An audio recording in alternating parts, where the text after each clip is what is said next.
Alors, vanité des vanités, tout est vanité, nous dit l'Ecclésiaste dans chapitre 1, verset 2, pour nous interpeller sur l'essentiel de notre vie.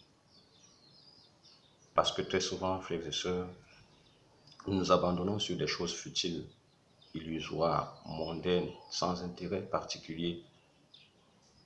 Nous nous attachons aux séductions de ce monde qui, en fait, ne nous avance à rien.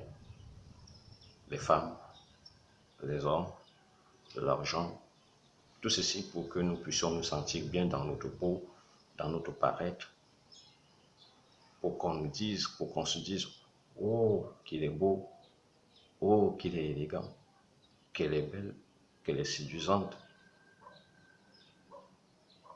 qu'il a de grands biens, qu'il est riche. Mais à quoi est-ce que tout cela nous mène si tout ce que nous avons et tout ce qui nous appartient ne concourt pas au bien de l'homme, ne concourt pas à l'harmonie, ne sert pas Dieu? À quoi est-ce que ça nous sert? À quoi est-ce que ça nous servirait de gagner toute la terre et de perdre le royaume des cieux? Souvenons-nous de la parabole que le Christ nous a laissée dans l'évangile de Jésus-Christ selon saint Luc, au chapitre 16, versets 19 à 31. Cette parabole parle du riche, très riche, du richissime, et de Lazare. Le riche qui était imbu de lui-même passait tous les jours devant Lazare, qui était puant, recouvert de blessures, non soigné, mais n'avait jamais pris la peine de s'intéresser à ce pauvre qui était couché à même le sol et dont les chiens seulement servaient de médecins ou d'infirmières parce que les chiens venaient lécher, n'est-ce pas, ses plaies. Ce riche vivait bien sur la terre. Il avait tout ce qu'il voulait. Il avait les honneurs qu'il voulait. Il avait toute la reconnaissance de tout le monde. Il pouvait décider de tout. Il mangeait ce qu'il voulait, quand il voulait. Bref, il faisait tout ce qu'il voulait. Mais arrive le soir de sa vie et que le Seigneur l'appelle, alors qu'auparavant Lazare avait été appelé à Dieu, il va se retrouver dans un lieu très brûlant. Et il va apercevoir de très loin Lazare. Vous connaissez la suite. Le riche qui était riche sur la terre est devenu pauvre dans les cieux. Lazare qui était pauvre sur la terre est devenu riche dans les cieux parce qu'il est dans la grandeur de Dieu, parce qu'il est dans la lumière de Dieu, parce qu'il vit dans la grâce de Dieu.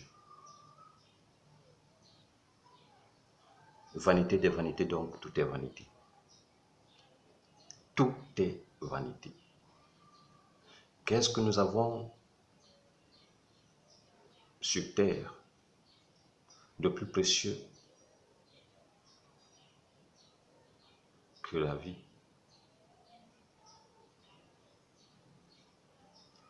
Je vous invite donc, mes frères et sœurs,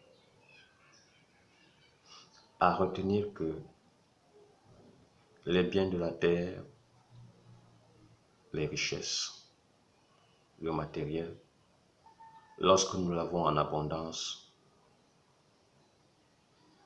nous devenons orgueilleux, nous devenons suffisants, nous devenons prétentieux, nous devenons méprisants, nous sommes infidèles, nous sommes adultères. Pour quel bénéfice à la fin? Alors moi, vous et moi, mettons-nous à l'évidence que la pandémie du coronavirus qui se vit à l'heure actuelle vient comme un patron qui vient remettre les pendules à l'heure. Le Seigneur nous parle à travers cette épidémie. Le Seigneur nous parle à travers ce meurtrier qui est le coronavirus, un virus microscopique, invisible à l'œil nu, mais qui détruit et décime tant de monde.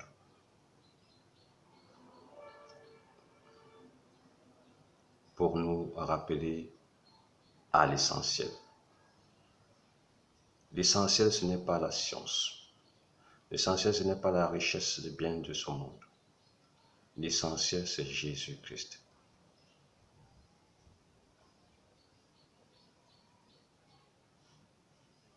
Va, vends tes biens, viens et suis-moi. Seigneur, dans tout ceci, nous avons envie de te suivre. Mais les séductions du monde nous retiennent.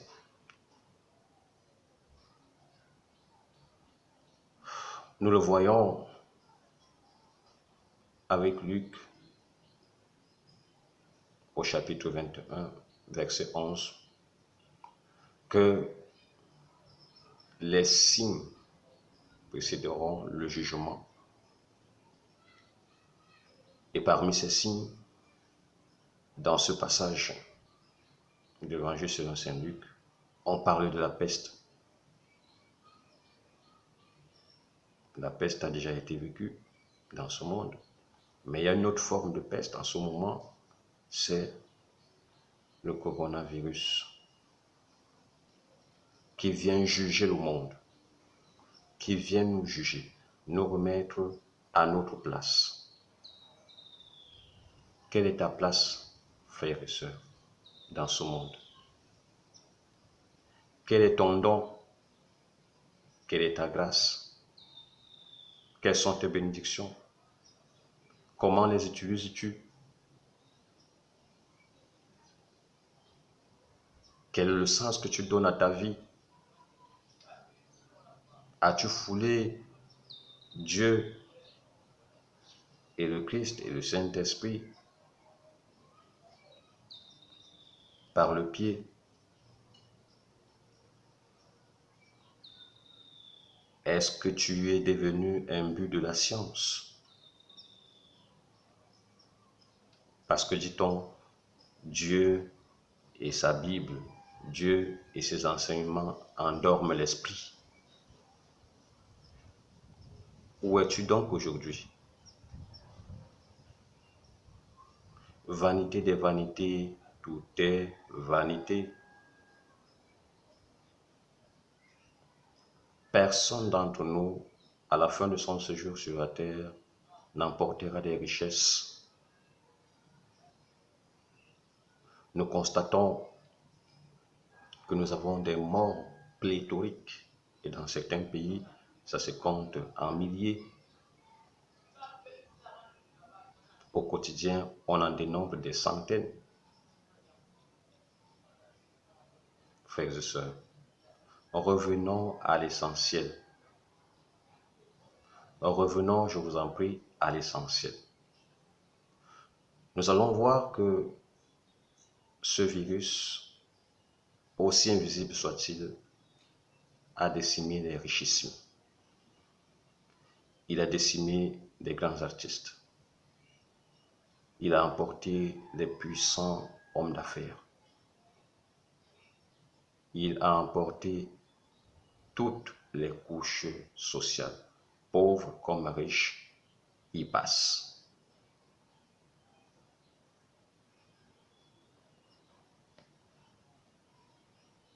Qu'est-ce que nous gagnons? Quelle est la réflexion que nous faisons? Quelle est notre décision pendant ce temps? Continuerons-nous à vivre tel que nous vivons dans la saleté, dans l'infidélité, l'incrédulité, dans une forme de vie contre nature, celle que Dieu n'a pas prescrite? Tous ceux qui sont décédés ont laissé derrière eux leurs biens. Ils ont laissé derrière eux leur puissance, leur pouvoir. Quand ils étaient vivants, personne ne pouvait les toucher ni leur parler parce qu'ils avaient le pouvoir, la puissance et tout ce que vous voulez, l'autorité pour vous mettre hors d'état de nuire. Mais je vais vous rappeler une chose aujourd'hui, c'est que ces chers frères et sœurs, nous sommes tous en pèlerinage. Et dans ce pèlerinage, chacun d'entre nous devra rentrer vers le Père avec un produit. Chacun d'entre nous devra rentrer chez le Père avec un résultat, avec des fruits. Nous sommes tous des avions qui planent dans les airs, mais qui ne peuvent pas se poser sur les airs et qui vont se poser sur la piste d'un aéroport. Notre aéroport, frères et sœurs, c'est notre cimetière. Faisons tout ce que nous aurons à faire, mais n'oublions pas qu'un jour, nous passerons. Vanité des vanités, tout est vanité. Alors faisons tout pour glorifier le Seigneur étant vivant. Faisons tout pour servir le Seigneur étant vivant. Faisons tout pour respecter ses lois, ses prescriptions étant vivant. Parce que lorsque nous serons allongés, le corps inanimé, nous n'aurons plus de recours. Nous n'aurons plus de recours. C'est maintenant que tout se décide. Vivons donc en sachant ceci, que l'homme a 4 fins. L'homme a 4 fins sur la terre, qui sont la mort, le jugement, le paradis et l'enfer. Où iras-tu après ta mort? Quelle sera la sentence après ton jugement? Iras-tu au paradis? Iras-tu en enfer? Qu'est-ce qui va être le sort de chacun d'entre nous? Vanité des vanités, tout est vanité. Alors si tu es riche, mets ta richesse à profit pour le bien de ton frère et de ta sœur. Si tu as un don, une grâce, une bénédiction qui peut servir la communauté, mets tout ceci à profit pour ton frère et pour ta sœur. Ne t'enorgueillis pas, parce que rien ne t'appartient. Rien ne t'appartient, sauf ton corps. Même les habits que nous portons lorsque nous décédons nous n'emportons qu'une seule pièce. Si et seulement si l'on a pitié de nous, regardons combien et comment ceux qui décèdent à cette période de pandémie de coronavirus sont ensevelis sans célébration funèbre. C'est douloureux, chers frères et sœurs. Mais si nous avons retenu qu'aujourd'hui, je vous interpelle à intégrer que la vie n'est que vanité, vous saurez vous rattraper. Parce que le Seigneur est là pour nous. La miséricorde est encore là pour nous. Dieu est miséricordieux. Mais sachez que Dieu est miséricordieux pour les vivants. Sachons donc profiter de cette miséricorde pendant que nous sommes vivants.